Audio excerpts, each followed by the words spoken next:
I do want to bring this conversation to the idea of women in leadership because we can't ignore the fact that it's not easy being a woman and making your place in an organization because traditionally most leadership positions have been filled by men, right? Women have additional challenges of home, childhood, I mean, bearing a child, being able to manage extra work hours, being able to manage judgment. You should dress like that, not dress like this.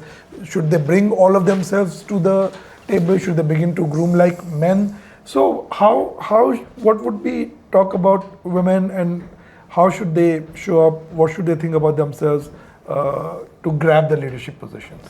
No, it's a brilliant question, I think so. And this is very critical. I know the room is full of women here. But it goes back to the thing is first, don't identify yourself by gender. Okay. And that's where hats off when I see women succeed. And that's why even these news bulletins being read out by that Qureshi and that other leader is a powerful statement. Yeah. And the Western world may say a lot, United States may say a lot, but they never have a US president who's a woman. Yeah. Whereas even a small country like Sri Lanka or Israel or India, we've had presidents, people in leadership positions who are women. So I personally of the view, and diversity is not about just getting the numbers right. Diversity is also about the right people in the right positions and ensuring that that pipeline which you create is a pipeline which is available for all. Having said that, I concede it's more difficult for women. Equally, they are resilient, but the real thing, Dheeraj, is that one should have a never give up. You should have belief in yourself that despite all of this, I know what is expected of me is more than what is expected of him, but I'm not going to give up. And get on to that. That is a completely different example I may give. Is a lady called, and I met her and I've heard her speak, Arunima Sinha. She was a national football player or whatever it's right. Thrown out of a train, lost her leg. Yeah. Whilst in the All India Institute of Medical Sciences, she said, she decided she'll climb the Mount Everest. Now, a person who's never climbed a flight of stairs, wanting to climb Mount Everest with a leg missing, she did it. That is what you all need. That is one of the biggest, most important qualities apart from technical, because the bar for you to prove yourself is higher than for men. Unfortunately, that is the reality, whatever you may say. If I may ask Yeah. a question, how do you, there's one portion of never giving up, which you have to keep motivating yourself. But as a man, why I'm asking you this is if you have this difference of, you have a position which is much higher than what your spouses have, and you're staying in the same house. What are the emotions that you have to be? I don't know if you understood. Okay, it's the same. Yeah, I understood your question. It's the same in office as well as at home. And that's where I go back to the original statement I made. You never make the other person feel inferior. It's always important whether it's your boss, you should make the boss feel superior.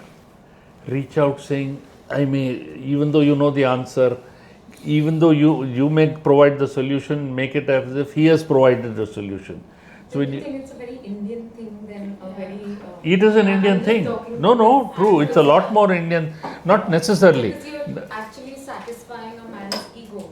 Well, it's a man's or a woman's ego. It can be either way, both. All I'm saying is, at any level, don't push down. Indian thing, and you're right about India. One of the things in India, and which is not there in the Western world to that extent, is loss of face. Yeah. In India, we say loss of face.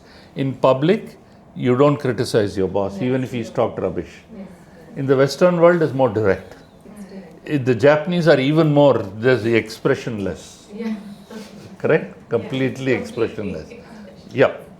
So a follow-up question to what you just said. So you said that, give the credit to your boss, or, that's all fine, we work and we give the credit to the boss, and you do the entire. Boss or in somebody else. Or Don't anybody, seek yeah. credit. Yeah, don't seek credit, fine.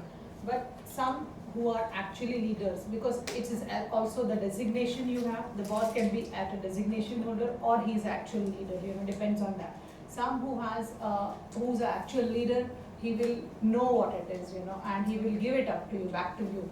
But if a person is not an actual leader and just a designation, he will. Let him keep. Yeah, Doesn't he will matter. so then how do you make your position visible? Doesn't matter. Short term. That person is not going to be in that position for long. The word will spread around. You get spotted because of the work you do. Then he will be asked 2 more supplementary questions he won't be able to answer. He will say, I'll have to ask. Yeah, I think the question probably in the room is that despite doing everything that you're doing, right, what if you have a boss who's Yeah, sure. an asshole? I mean, what do you do then? Let him be. He's not going to be long. He's not. And then, yeah. So actually, I think just picking up from what she said, he could be an asshole, right? Yeah. But there is also a possibility that he or she is probably not aspirational enough. Maybe your dreams are bigger than Great, what your but boss has. life is not about having only the boss. Right. It's about connecting with people. It's more being known across. You see, in the organization, people ask me why I was successful in my organization. I said it's not just organization. First is, in your office, your function, what you're doing. Let's say in my Deloitte, I was audit, for instance. In my office, let's say it's a Mumbai office or Hyderabad office. In my audit, I have a boss, I have a function. That is narrow function within an office. Are you known in the rest of the office? Is the first question. Second question is, are you known in the rest of the geography, which is India? How do you get, you can't become a leader just by, just like that. Because, I'll pause here and come back to the same thing. I once went, when I was in Dubai, I went and met one of our former CFOs of a client whom I would serve. So I went and asked him, I said, you have dealt with Deloitte when you were in India. How do you see the big four? Which would you prefer? So he gave a very interesting answer.